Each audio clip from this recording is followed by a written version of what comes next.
This is your PowerPoint for the PowerPoint quiz on the Muslims' three gunpowder empires.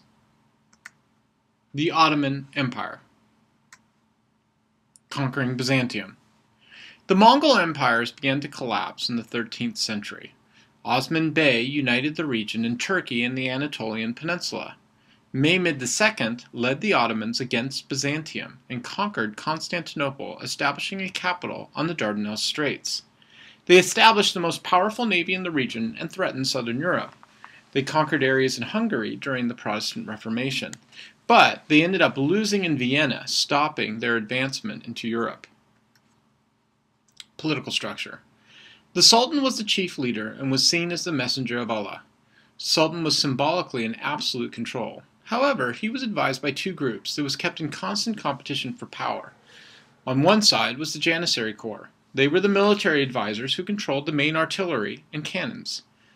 On the other side was the Wazir, the civilian advisors who ran the empire's bureaucracy. Social organization. The Janissary Corps. The military leaders came from the slave population.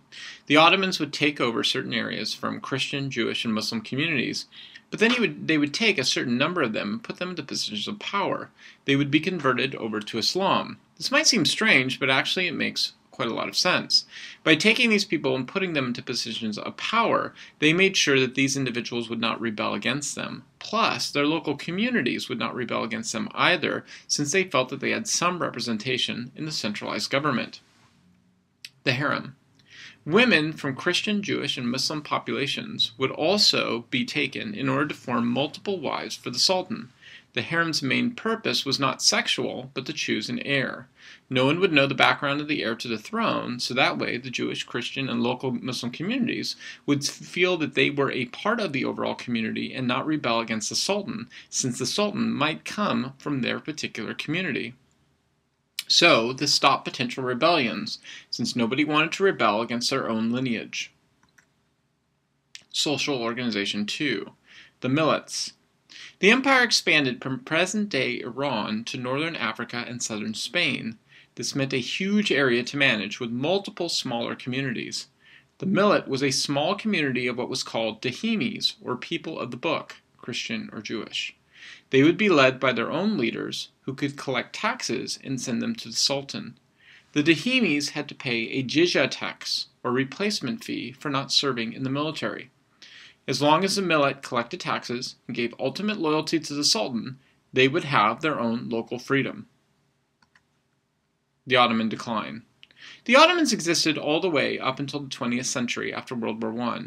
However, they had had a long decline for several centuries for several reasons. Number 1. Overexpansion that was hard to maintain and organize. Number 2.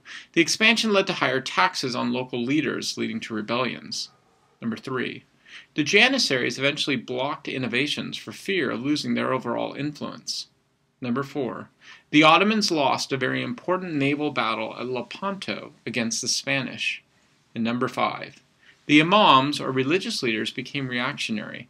They blamed the loss at Lepanto on the fact that the Ottomans were not purely enough Muslim, so they began leading to an isolation of the overall Islamic culture from new European technologies. This meant that all the new European technologies on navigation and military technologies were kept at bay and not allowed to be brought into the Ottoman Empire so that they could innovate. The Second Empire, the Safavids.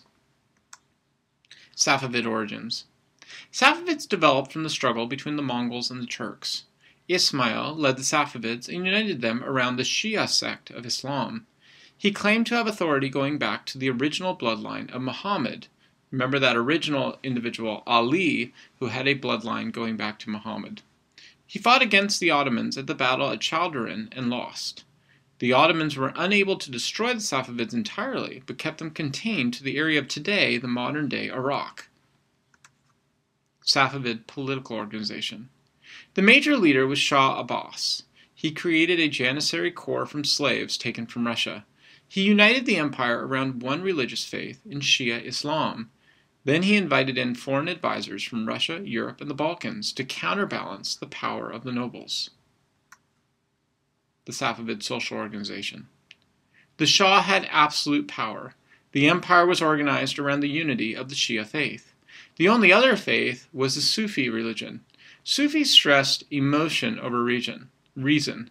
God, in their belief, was seen as too infinite and mysterious to understand, so the individual approaches God through mystical experiences. Safavid Decline. Shah Abbas never chose a clear leader to follow him. Because of that, successors to the Shah were controlled by the nobles and hidden from public life. Eventually, this led to factional and inside disputes that were allowed for outside Afghani tribes to invade and eventually weaken the overall empire. The Third Empire, the Mughal Empire in India. Mughal Origins. Babur was a Mongol leader from Afghanistan. He invaded and conquered the Delhi Sultanate in northern India.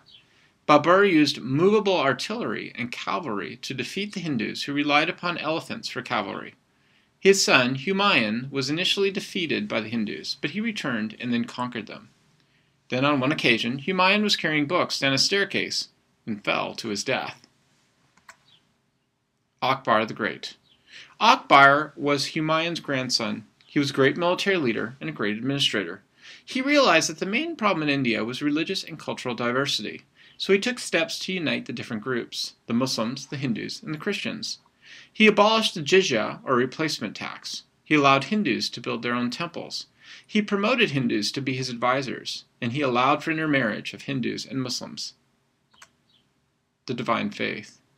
Akbar's crowning achievement was to combine all the faiths together into one new belief called the Din-e-Ilahi. His idea was to combine the faiths through a common belief in a deity following the same universal religious laws towards neighbors.